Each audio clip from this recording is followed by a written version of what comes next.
যে বাংলাদেশে রবিউল আউয়ালের নামে যেই সমস্ত আগাছা ছড়াইছে, আমরা যখন শুরু করব প্রত্যেক গলি গলি, প্রত্যেক মসজিদ মসজিদ, তাইলে আর এটাকে দূর করার জন্য অন্য কোনো জিনিস লাগবে না।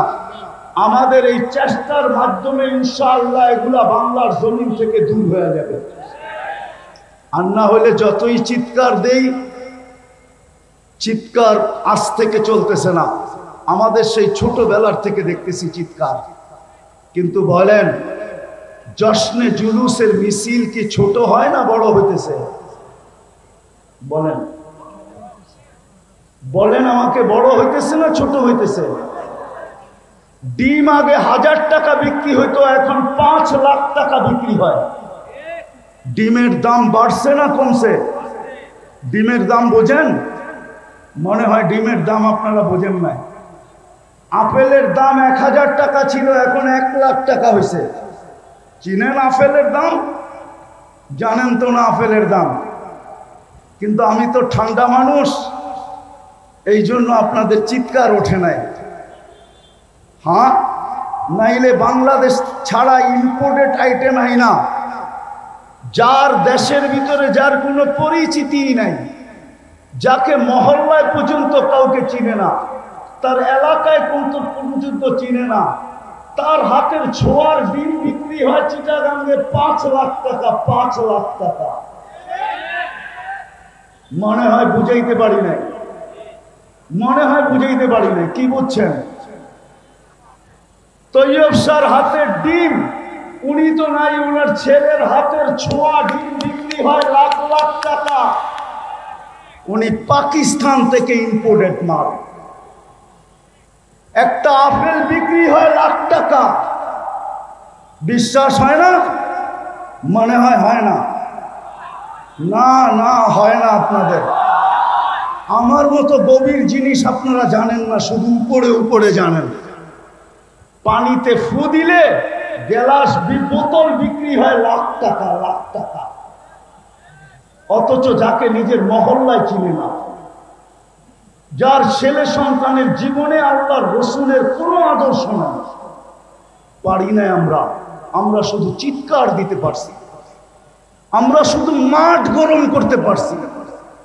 রসুলের আদর্শ আজকে বুলুণ্ঠিত। আমাদের জীবনে ঘৃণিত, দীক্ষিত, অবহেলিত, লাঞ্ছিত, বঞ্চিত। রসুলের আদর্শ প্রতিষ্ঠা করার জন্য, মানুষের জীবনে প্রতিফলিত করার জন্য আমরা, রাগ হয় না, আমি ইন্তেজামিয়ার বিরুদ্ধে বলতেছি না, আমরা বৎসরে একটা সিরাত মাহফিল করা মনে করতেছি আমরা রাসূলুল্লাহ সাল্লাল্লাহু আলাইহি ওয়াসাল্লামের হক আদায় করে দিছি। অথচ যে 24 ঘন্টায় 23 বছরের চোখের পানি কোনোদিন শুকায় নাই। কিতাব পড়া দেখেন। আগেও বলছি, এখনো বলি, শুধু নেট ঘাটলে হবে না, আর রাত্রে ফেসবুকে লিখলে হবে না। কিতাব পড়েন। আল্লাহর রসের পানি শুকায় নাই। জিবরিল আর মিকাইল জিজ্ঞাসা করতে, মা জালা আরাকা তাবকি, আপনাকে যখনই দেখি কাঁদেন কেন? বলছে, উম্মতের জন্য চোখের পানি শুকায় না। ওলামাদের মজলিস হিসাবে বলতেছি, পড়েন আবুল সামরকান্দির কিতাব রহমতুল্লাহি আলাইহি। উনি লেখছেন, আমি লিখি নাই। উনি কিতাবে লেখছেন, আমি লিখি নাই। আমি বলতেছি, আপনি তালাশ করে সত্যায়িত প্রমাণ করেন। উনি লেখছে, আল্লাহ রসুল কবর থেকে উঠবে, ওহুয়া ইয়াবকি ওয়া ইয়াকুল, চোখে পানি নিয়ে উঠবে আর চিৎকার দিতে দিতে উঠবে, জিবরিল ময়দান তো খালি, আমার উম্মত কোথায়? ডাইনে দেখি উম্মত নাই, বামে দেখি উম্মত নাই, সামনে দেখি উম্মত নাই, পিছে দেখি উম্মত নাই। জিবরিল সান্ত্বনা দিবে, মা শাক্কাল আরদা আহাদুন ইল্লা আনতা, আপনি ব্যতীত জমিনের উপরে কাউকে উঠানো হয় নাই, উম্মত উঠে নাই। আপনি চিন্তিত হয়েন না, আপনি পেরেশান হয়েন না, উম্মত উঠে নাই, উম্মত হারায় যায় নাই। আপনার পরে উম্মত উঠবে। যেই উম্মতের মানুষ একটা ইউনিয়ন পরিষদের চেয়ার পাওয়ার জন্য মরতে রাজি, মারতে রাজি, বুকের তাজা রক্ত দিতে রাজি, সন্তানকে এতিম করতে রাজি, নববধূকে বিধবা করতে রাজি, ওই রসুল কিয়ামতের দিন সাল্লাল্লাহু আলাইহি ওয়াসাল্লাম মাকামে মাহমুদ পাবেন, কিন্তু উলামা বলুক বসবেন কিনা? বলেন আপনারা বসবে কিনা মাকামে মাহমুদে গিয়া? বরং বুখারী রহমতুল্লাহ আলাইহি তো বলে হাত রাইখা দাঁড়ায় থাকবে। কেন বসবেন না? এত দামি চেয়ার মাকামে মাহমুদ, যার উম্মত ইউনিয়ন পরিষদের চেয়ার পাওয়ার জন্য, কাউন্সিলরের চেয়ার পাওয়ার জন্য, ছোট একটা এলাকার নেতা হওয়ার জন্য, জান দেওয়ার জন্য তৈয়ার, আর উনি মাকামে মাহমুদে বসবেন না কেন? যে রসুল কিয়ামতের মাঠে বসবে না, বলবে আমি বসবো না, দুই কথা লেখা আছে, চেয়ার যদি আমাকে উড়ায়া জান্নাতে নিয়ে যায় তাহলে আমার উম্মতের কি হবে? দ্বিতীয়, আমি উম্মতের সাথে অঙ্গীকার করছি হাউজে কাউসারে সাক্ষাৎ করব। আমি অপেক্ষা করব উম্মত যেন হাউজে কাউসারে এসে অপেক্ষা না করে। তৃতীয় লেখছেন আমি 3 জায়গায় ছুটতে থাকবো। আমি এই চেয়ারের মজা নিব তো নিব কখন? আমি তো হাউজে কাউসারে যে পানি পান করাবো, মিজানে যায় দেখবো পাল্লা কিরকম, সামনে ঝুঁকে না পিছে ঝুঁকে। আমি তো পলসেরাতে ছুটা যাব, আমার উম্মত পার হইতে পারতেছে কি পারতেছে না। আমি তো ময়দানে চিৎকার দিতে থাকবো উম্মতি উম্মতি বইলা, যদিও নাকি সমস্ত নবী রসুল চিৎকার দিবে নাফসি নাফসি বইলা। আমি তো 3 জায়গায় চিৎকার দিতে থাকবো, ছুটবো আর দৌড়াবো আর বলবো উম্মতি উম্মতি। আমি এই চেয়ারের মজা নিব তো নিব কোথায়? ওই রসুল যিনি উম্মতের জন্য এতটুকু দিয়া গেছেন, বলেন আজকে তার আদর্শ শুধু দাড়িতেই নিবদ্ধ, শুধু টুপিতেই, শুধু পাগড়িতেই, শুধু একটা জুব্বাতেই, শুধু সকাল বিকাল জিকিরেই, শুধু দাওয়াতেই? ওই রসুল আদর্শ দিয়া গেছেন আমাদেরকে। আজকে মুসলমান ওই আদর্শের, আমি তো ফিলিস্তিনের জমিন 14 বছর আগে চইসা আসছি, 14 বছর। আপনি তো মিডিয়ায় দেখা চিৎকার দেন, আপনার সাথে আমার কোনো বিরোধ নাই, কিন্তু আমার মতো ওই জমিন চইসা দেখেন না আপনারা। আমি অহংকার করে বলতেছি না, আগে 99টা বলতাম, আজকে 102টা বলতেছি। 102টা দেখা শেষ আমার, বাইচা থাকলে আরো দেখার ইচ্ছা আছে। আমি 14 বছর আগে ফিলিস্তিন দেখে আসছি। আপনি দিয়ে মুসা শুনছেন, কিন্তু এই চোখ দিয়ে দেখেন নাই। আপনি দিয়ে খলিল শুনছেন, যেখানে ইব্রাহিম আলাইহিস সালাম শুয়ে আছে, এই চোখ দিয়ে দেখেন নাই। আমার চেয়ে বেশি ব্যথা আপনার দিলে না, আমি বিশ্বাস করি, কেননা আমি দিয়ে মুসা দেখে আসছি। আমি ইব্রাহিম আলাইহিস সালামের ওয়াদি দেখা আসছি। ওয়াদিয়ে ইব্রাহিম, যেখানে উনি শুয়ে আছেন, ফিলিস্তিনের জমিন আমি চইসা আসছি।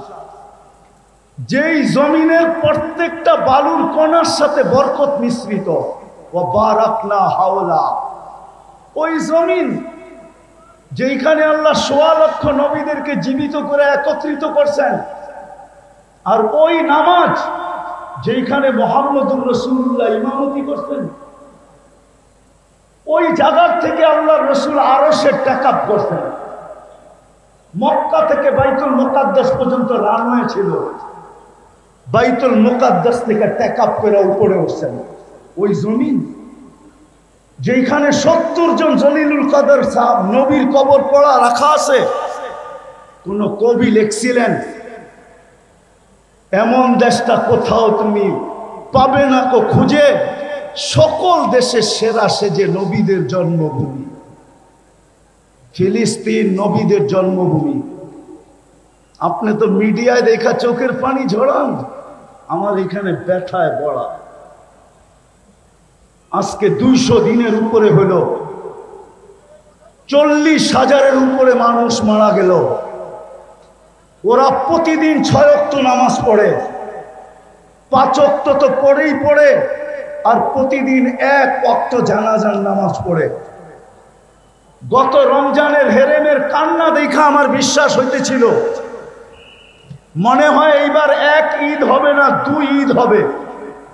বাইতুল মুকাদ্দাসের স্বাধীন, ফিলিস্তিনের স্বাধীনতার ঈদ হবে, আর রোজার ঈদুল ফিতর হবে। কেননা আমার এই ছোট জীবনে যতবার রমজানে গেছি, গত রমজানের মতো আইম্মাদের, হেরেমের ইমামদের কান্না আমি কখনো দেখি নাই, মুসল্লিদের কান্না কখনো দেখি নাই। দুই হেরেমের জমিন ভাইসা গেছে কান্নায়, কিন্তু ভাবছিলাম দোয়া মনে হয় কবুল হবে।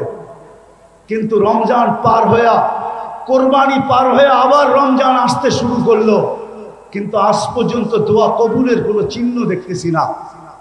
মনে হয় ইব্রাহিম ইবনে আদহাম রহমতুল্লাহ আলাইহির কথা সত্য। ইব্রাহিম ইবনে আদহামকে জিজ্ঞাসা করছিল, ইব্রাহিম দোয়া তো করি, চোখের পানি তো জোরে, কিন্তু কবুল হয় না কেন? তো ইব্রাহিম হাসি দিয়া বলছিল, তাসির রসুল, আল্লাহর রসুলের আদর্শের নাফরমানি করবে আর ভাববে দোয়া কবুল হবে। দোয়া কবুল হওয়া তো দৌড়ের কথা, তোমাদের দোয়া মাথার উপরে উঠে। আমার কথা শেষ, পায়ে হাত দিয়া বলতেছি, আসেন আমরা এই রবিউল আউয়াল মাসটাকে কেন্দ্র করে প্রত্যেক মহল্লায় মহল্লায়, মসজিদে মসজিদে, গলিতে গলিতে, সর্ব জায়গায় ছড়ায়া যায় আমরা আল্লাহর রসুলের আদর্শকে বয়ান করি, আল্লাহর রসুলের সিরতের চর্চা এবং আলোচনা করি, মানুষকে উদ্বুদ্ধ করি যেন আল্লাহর রসুলের আদর্শের দিকে বাড়ে। এইভাবে যদি আমরা প্রত্যেক গলি গলি একটা পরিবেশ তৈরি করতে পারি, তাহলে আমার বিশ্বাস, আমার জাতিকে আমি চিনি, 1400 বৎসরের তারিখ দিয়া চিনি, আমার জাতি ইনশাআল্লাহ একদিন জায়গা উঠবে। আর আমরা যা চাই, এটা আওয়াজবিহীন আমার জাতি কাঁধে নিয়ে দাঁড়ায় যাবে। কেননা এই জাতি জুলুম বেশি দিন সহ্য করতে পারে না। এই জাতিকে আপনারা আধ্যাত্মিকভাবে চিনেন না। বাংলার জাতি আর এই মাটি আধ্যাত্মিকভাবে আপনারা চিনেন না। একটু ইঙ্গিত দিছিলাম আমি যে 1400 বৎসর আগের কোরবানি এখানে লুকানো আছে, কিন্তু আমাদেরকে একটু সজাগ হতে হবে। প্রত্যেক মসজিদ মসজিদ, মহল্লায় মহল্লায়, আমার বিশ্বাস উলামায়ে কেরাম এইখান থেকে আজকে প্রোগ্রাম বানাবে যে আমরা ঢাকা শহরের একটা গলি রাখবো না, একটা মসজিদ রাখবো না, একটা ওয়ার্ড রাখবো না, আমরা সিরতের প্রোগ্রাম দরকার হইলে ডেলি 5টা 10টা করব। আর আলহামদুলিল্লাহ ঢাকা শহরে উলামায়ে কেরামের অভাব নেই। একদিনে 20টাও সামলাইতে পারবে, 50টাও সামলাইতে পারবে, 100টাও সামলাইতে পারবে। আমি আপনাদের কাছে হাত জোর করে বলতেছি, আসেন আমরা একটা বছর কইরা দেখি, তারপরে আমাদের এখানের পরিস্থিতি কি দাঁড়ায়। যদি কথা সত্য বলে থাকি, তাহলে আল্লাহ যেন এটাকে কবুল করেন। কেননা সত্য এটাই, আজকে দুনিয়াতে 200 কোটি মুসলমান, 70% দুনিয়ার সম্পদ মুসলমানের কাছে। তারপরেও আজকে মুসলমান দুনিয়াতে যতটুকু নির্যাতিত, অতীত ইতিহাস খুঁজলে এতটুকু নির্যাতিত পাওয়া যায় না। কারণটা কি? কি কারণে 200 কোটি মুসলমান হওয়া সত্ত্বেও আজকে সারা দুনিয়ার মুসলমান নির্যাতিত, নিষ্পেষিত, দীক্ষিত, অবহেলিত, ঘৃণিত? বিজাতির কাছে তো কাছে ঘৃণিত বটেই, নিজের দেশেও, যেই দেশে 90% মুসলমান, বরং 91-92% মুসলমান যেই দেশে, যেই দেশগুলার অস্তিত্ব ইসলামের উপরে, আজ থেকে না, বাংলাদেশের ইসলাম কিন্তু আজকের ইসলাম না। একটু শান্তভাবে শুনলে মনে হয় বুঝে আসবে। বাংলাদেশের ইসলাম আজকের ইসলাম না। বাংলাদেশের ইতিহাস 200 বৎসরের ইতিহাস না। বাংলা সন দেখলে দেখা যায় যে বাংলাদেশের ইতিহাস কত দিনের। আমি ইতিহাসের পাতা থেকে বলতেছি, বাংলাদেশের ইসলাম কিন্তু আজকের ইসলাম না। আল্লাহর রসুল হিজরত করেন নাই, তখন 4 সাহাবী বাংলাদেশে চলে আসছেন। একজনের নাম আবু ওয়াক্কাস, আরেকজনের নাম ওহাব ইবনে মালিক, আরেকজনের নাম কাসেম ইবনে হুজাইফা, আরেকজনের নাম উরওয়া ইবনে সাসা। দুইজন এখান থেকে চীনে গেছেন, দুইজনের কবর চিহ্নিত আছে। একজনের কবর চীনে আবু ওয়াক্কাস রাদিয়াল্লাহু তাআলা আনহুর কবর গোয়ানজুতে এখনো আছে। আরেকজনের কবর মঙ্গোলিয়ার বর্ডারে, ওহাব ইবনে মালিক রাদিয়াল্লাহু তাআলা আনহুর কবর মঙ্গোলিয়ার বর্ডারে এখনো চিহ্নিত আছে। কিন্তু দুইজনের কবর এই মাটির নিচে আছে, কিন্তু কোনো চিহ্নিত নাই। একজন কাসেম ইবনে হুজাইফা, দ্বিতীয় উরওয়া ইবনে সাসা। এই দুইজনের কবর কিন্তু এই মাটির নিচে এখনো আছে। এই জন্য এই মাটির 1400 বছর আগের একটা ইতিহাস আছে, যেটা দুনিয়ার কোনো মাটির নাই। এই মাটির নিচে যতটুক কোরবানি লুকায়িত আছে, ওই যুগে আল্লাহর রসুলের হিজরতের আগে হিজরত করে বাংলাদেশের মাটিতে আসা এই হিজরতের কোরবানি এই মাটির নিচে লুকায়িত আছে। আর যারা আসছেন এরা একজনও ফিরা যান নাই। শুধু একজনের ইতিহাস পাওয়া যায় তারিখে চীনের ভিতরে। আবু ওয়াক্কাস রাদিয়াল্লাহু তাআলা আনহু 18 মাস চলার পরে, আমি উলামাদের মজলিসে বলতেছি, তাহকিক করে দেখেন, তারিখে চীনে লেখা আছে আবু ওয়াক্কাস রাদিয়াল্লাহু তাআলা আনহু যখন 18 মাস পায়দল চলার পরে মদিনা ফিরত যান, আর বাবে মদিনা দিয়া যখন ঢোকেন, তো সাহাবায়ে কেরামকে জিজ্ঞাসা করছিলেন আল্লাহর রসুল কিরকম আছেন। তো যাকে জিজ্ঞাসা করছে সে জবাব দিছিলেন, ইন্তাকালা রাসূলুল্লাহ ইলা জাওয়ারি রাহমাতিল্লাহ। আল্লাহর রসুল তো দুনিয়ার থেকে চলে গেছেন। তো আবু ওয়াক্কাস রাদিয়াল্লাহু তাআলা আনহুর মন কিরকম ভাঙ্গা ছিল, ওটা উনি আর আল্লাহ বলতে পারে, দুনিয়ার কোনো ভাষা এটা ব্যক্ত করতে পারে না। উনি মসজিদে নববীতে যে সালাম দিয়া যখন ঘুমায়া পড়ছেন, তো স্বপ্নে যুগে উনি দেখছেন যে আল্লাহর রসুল বলতেছিল, আবা ওয়াক্কাস মা বাআসতুকা লিতারজি। আবু ওয়াক্কাস, তোমাকে তো ফিরত আসার জন্য পাঠানো হয় নাই, তুমি ফিরত আসলে কেন? তো উনি ঘুমের থেকে উঠছেন, আবার উনি চীনের দিকে রওনা করছেন, যেইখানে আজকে ওনার কবর, যেইখানে ওনার আজকে কবর। আমি হয়তো 11 তারিখে ইনশাআল্লাহ 20 তারিখে পৌঁছবো ওইখানে, না আজকে রাত্রেই আমার সফর আছে। ফিরতি পথে আমি চায়না হয়ে আসবো, গোয়াঞ্জু হয়ে আসবো। ওইখানে ওনার কবর আছে, উনি ফিরে আসছেন আর নিজের হাতে মসজিদ বানাইছেন। ওই মসজিদে এখনো ওনার হাতের লেখা খচিত আছে। মসজিদের নাম ছিল মসজিদ মুশতাক ইলার রাসূল।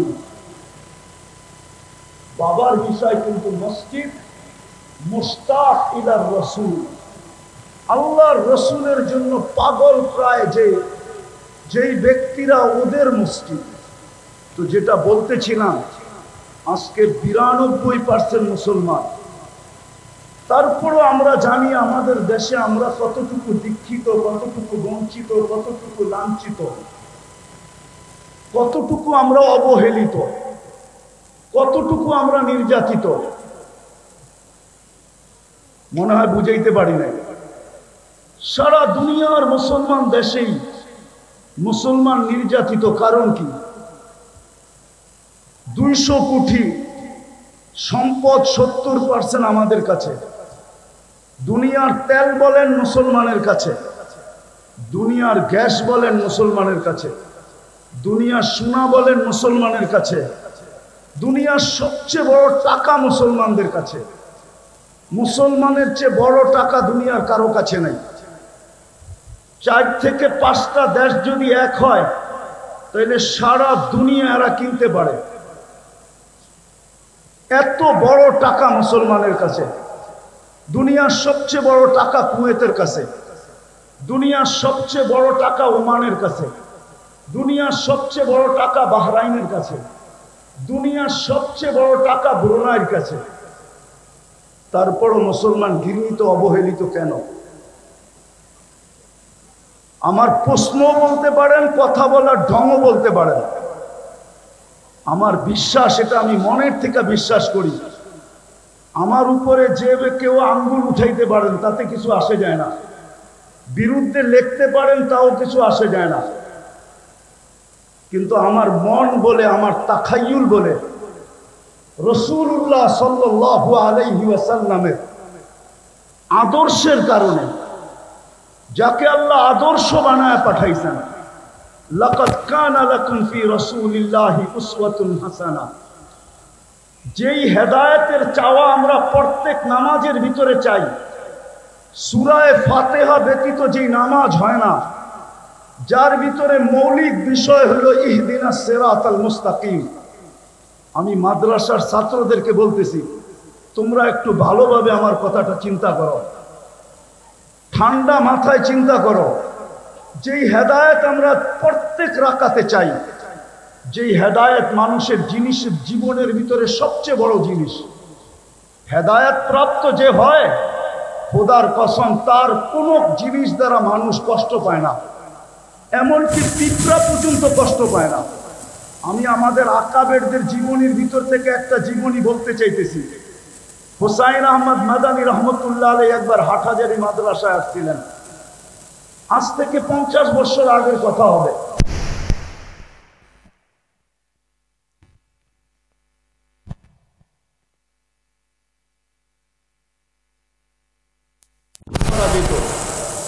ওই সময় কোনো নলের ব্যবস্থা ছিল না, হাটহাজারীর পুষ্কুনির সিঁড়িতে বসে উজু করতে হতো।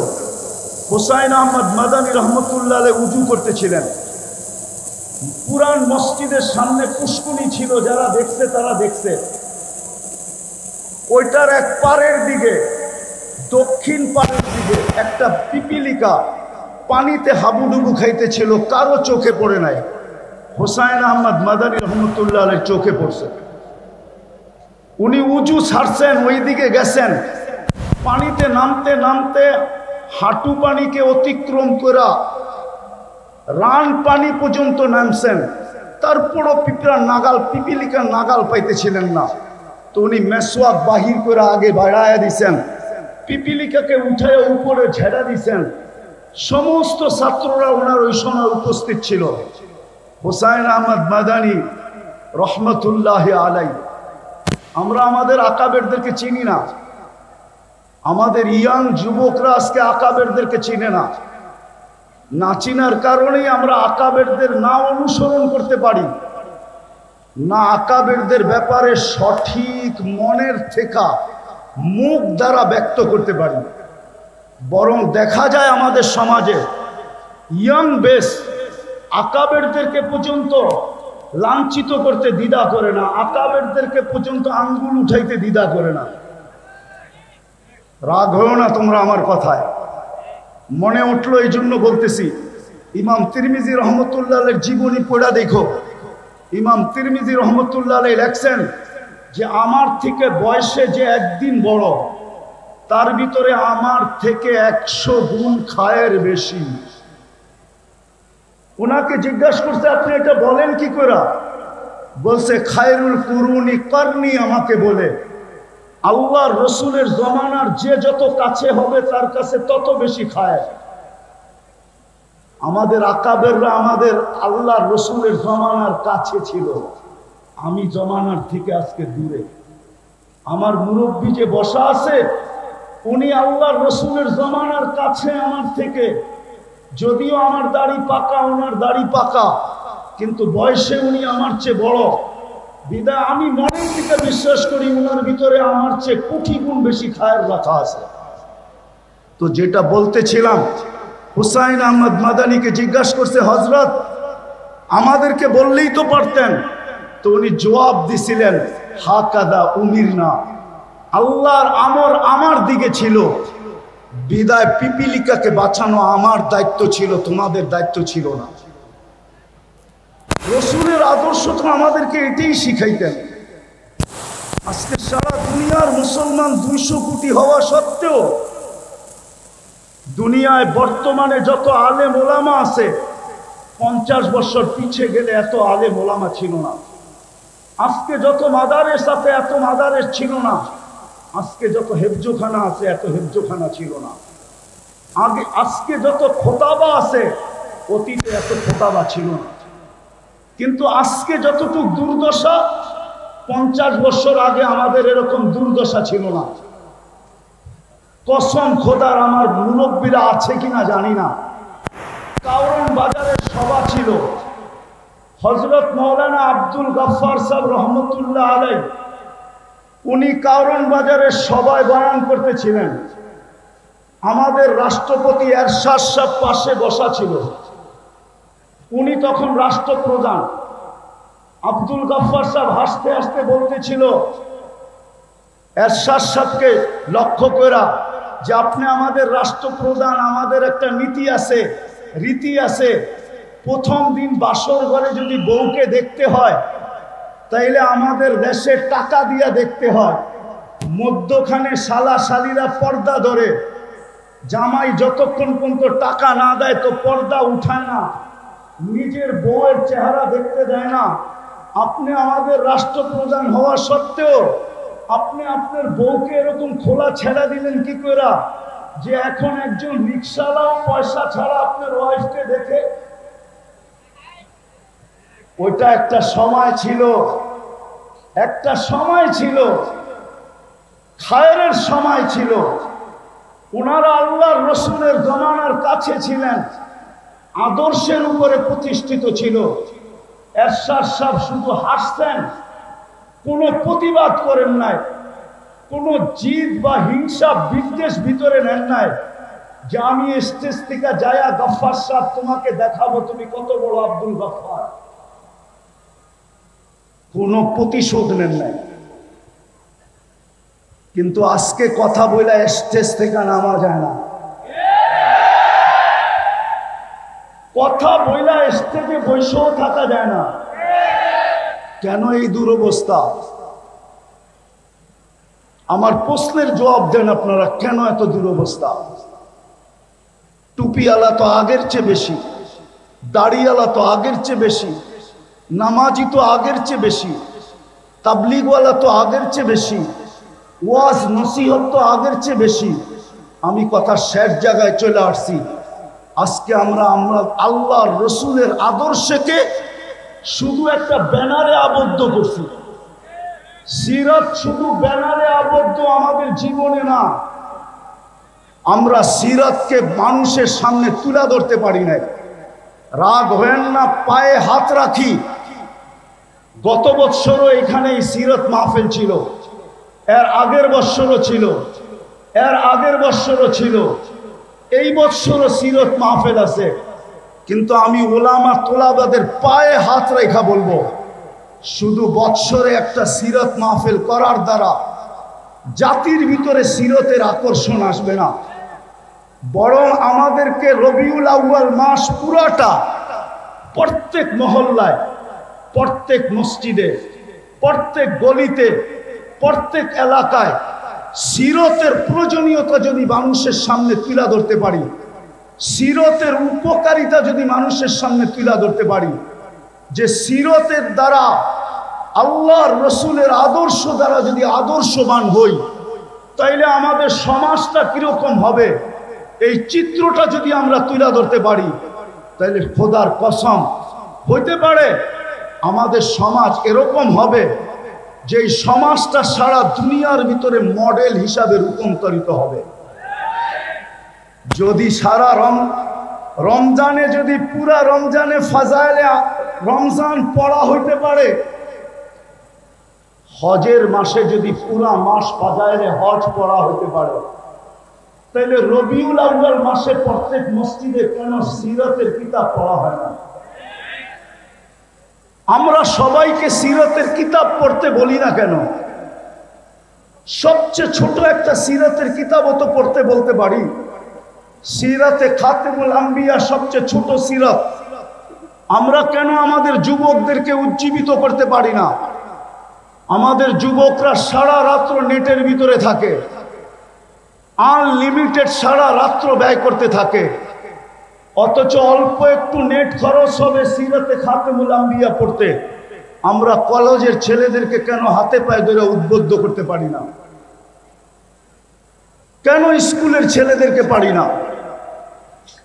কেন ইউনিভার্সিটির ছেলে মেয়েদেরকে পারি না? আমার কথা একমত হবেন কি হবেন না জানি না। আমি দুনিয়া ঘুরে বলতেছি, আমি আপনাদের স্বাধীনতা দেখি নাই, কেননা আমি জুলাইয়ের 18 তারিখে চলে গেছি। আমি আগস্টের 18 তারিখে বাংলাদেশে আসছি। আমার সফর ছিল ইংল্যান্ড, কানাডা, মিশর, সৌদি আরব হয়ে আমি দেশে আসছি। আমাদের এখন সময় আসছে, আমাদের উচিত স্কুল কলেজ সর্বত্র আমাদের উচিত, বিশেষ করে ওলামা তোলাবাদের উচিত এই রবিউল আউয়াল মাসটাকে কেন্দ্র করে প্রত্যেক গলি গলি সিরতের প্রয়োজনীয়তা বয়ান করা, প্রত্যেক মসজিদে সিরতের তালিম করা, আল্লাহ রসুলের আদর্শ সর্বক্ষেত্রে ছাড়ার কারণে আজকে আমরা নিজের দেশেও লাঞ্ছিত, বিদেশে তো লাঞ্ছিত, অন্যের হাতে তো লাঞ্ছিত, আমরা নিজেদের হাতেও লাঞ্ছিত। আজকে আমরা সিরতকে ছেড়া দিছি, রসুলের আদর্শকে ছেড়া দিছি, এর জায়গার ভিতরে আমরা আবেগকে নিয়ে আসছি, অন্য কিছুকে নিয়ে আসছি, রসুলের আদর্শকে নিয়ে আসি নাই। আসেন, যেই রসুল 23টা বছর চোখের পানি ঝরায়া আল্লাহর কাছ থেকে আমাদেরকে, সমস্ত উম্মতের ভিতর থেকে আল্লাহর কাছ থেকে আমাদেরকে যা নিয়ে দিছেন, যেই মর্যাদা আমাদেরকে পাওয়ায় দিছেন, এর চেয়ে বড় মর্যাদা কি হইতে পারে? যে রসুল আমাদেরকে পাওয়ায় দিছেন। সুহাদা আলান নাস, এতটুক শব্দের ভিতরে যদি ডুব দেই তাহলে দেখা যাবে আল্লামা জালালউদ্দিন সুয়ুতি রহমতুল্লাহ আলাইহি লেখছেন, এই উম্মত কিয়ামতের দিন আল্লাহর পক্ষে সাক্ষী হিসাবে আল্লাহর পাশে দাঁড়াবে। সমস্ত উম্মতের উপরে আল্লাহ আমাদেরকে সাক্ষী হিসাবে গ্রহণ করছেন, নিজের পক্ষে নির্বাচিত করছেন। এর চেয়ে বড় সৌভাগ্য কি চান? কিন্তু প্রশ্ন যদি উঠে আমাদের পক্ষে কে, তো আল্লাহ তো এটাও বলে দিছেন, ওর রাসূল শাহিদান আলাইকুম, আমি বন্ধুকে তোমাদের পক্ষে দিয়া দিছি আর তোমাদেরকে আমার পক্ষে নিয়ে নিছি।